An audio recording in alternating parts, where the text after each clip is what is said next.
之前就是有人问我说，你们有没有卖这个钻尾？我说有啊，好，好，那我就过来买这样。之前也是有水电师傅特地打电话跟我说，你们有卖吗？我说有啊，怎么会没有？然后他特地又跑过来嘛。我之前有拿出来用啊，用那个自己试过钻尖锁，可是我还是比较习惯用3.4的比较刚好，因为3.2有时候也是怕会锁断掉，有时候会。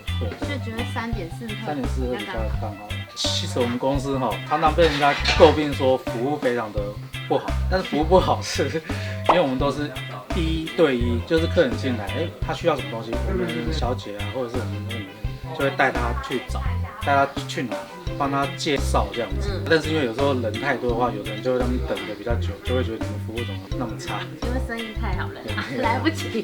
对，不过这是要改进的地方嘛。